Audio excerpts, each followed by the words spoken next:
এবু এ কি ফল কদিন দেহিসির বাপের জন্মে কোনোদিন ওরে জয় ফল জয়ত্রী এ দিয়ে কি রানবি দেখ কি রান্দি। আসসালামু আলাইকুম রহমতুল্লাহ। টুক করে চলে আসলাম বুড়ি পরিষ্কার করতে। আরে ছাগলের বুড়ি এই যে জাড় কাল এসে গেছে, হানে এই বুড়ি মুড়ি নিয়ে টানাটানি করা কি সম্ভব? তারপরেও টানতেছি, বিটি মানুষ সব কাজে লাগি, আমরা নারী, আমরা সব পারি, সব করা লাগে তাই পাইরে যাই। তোমাদের মতন নাই আধ গুটায় বসে থাকি।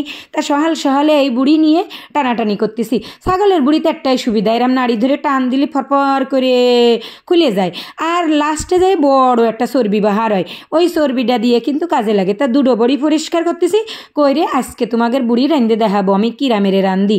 সবার বুড়ি রান্দা খাওয়া যায় না, সবাই পরিষ্কার করলে তা গিলাও যায় না, গন্ধ বাহার হয়। তাই এই বুড়ি কিন্তু আমি পরিষ্কার এরে ডক করে ওই হলদি দিয়ে সিদ্ধেরে নিয়ে কুচি কুচি করে কাটিয়ে নিছি। তারপরে আদা বাটা, রসুন বাটা, জিরে বাটা, তারপরে রসুন কুচোই দিছি, আবার পেঁয়াজও দিছি। তোমরা ভাবদিসা অল্প অল্প দিচ্ছি, আরে না, মাঝখানে আবার দিবানি, এ তো প্রথমে সিদ্ধে আরবো তাই অল্প অল্প দিয়ে নিচ্ছি। এই একদিন রাঁধলে কি খাওয়া যায়? এ বুড়ি কোনো দিন মিনিমাম 2 দিন জ্বালাবো।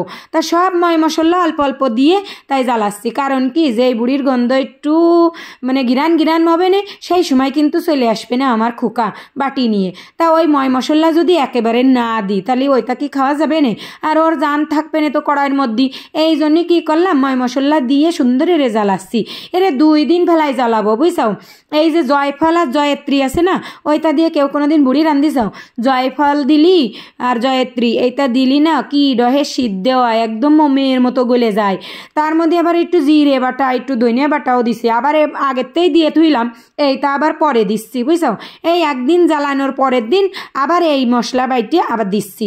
এই সব মশলা একসাথে বাইটে দিয়ে জ্বালাবো, তো জম্মের জ্বালান একদিন তো অলরেডি জ্বালাইয়েই নিছি, তারপরে আবার আর একদিন জ্বালাবো, তারপরে দেবো গরম মশলা, সব কিছু দেওয়ার পরে খানিক সময় জ্বালাতে হবে, কিন্তু একদম আস্তে জ্বালে নিবেনে জ্বালে। বুড়ি একদিন জ্বালালে খাওয়া যায় না, ওর এতে কতবার গরম পানি দিয়ে ধুইছি, তার কোনো অবধি নেই।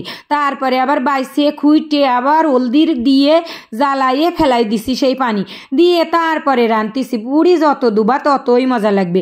এই দেখো অল্প একটু তেল দিহিলাম, অল্প একটু এ দিহিলাম ও দিহিলাম কতিলে তা এই তেল কহানতে বাহার হলো। আর আমরা ভাই গাদা শুক্তি তেল খাই নে, ওই জন্যই তোমাদের মনে হতে পারে যে তেল কম হয়ে গেছে, কিন্তু আমাদের কোনো সমস্যা আসছে না। আমরা তো মানুষের মতো তো গাদা শুক্তি তেল খাই না, কিন্তু গাদা শুক্তি আলু কিন্তু খাই। যে কোনো তরকারিতে আলু না দিলে আমার খোকার মাথায় কাজ করে না। আমারও এই একই অবস্থা, আগে বহুত আলু খাইছি, আহানে নিজেই আলুর বস্তা হয়ে গেছি। ওই জন্য আমি একটু কুমাই খাওয়া ধরেছি, আমার খোকা খাচ্ছে। খোকার বাপ অত পছন্দ করে না, আমার কাছে মনে হচ্ছে আলু দেওয়ার পরে একটু তেল কম তা আর একটু দিয়ে নিলাম। আমার মতো এইরম ওই জয়ফল জয়ত্রী দিয়ে বুড়ি রান্ধে একদিন খাইয়ে দেখে নে, কি যে ফাইন লাগে, আর তাড়াতাড়ি সিদ্ধ হয়ে যায়।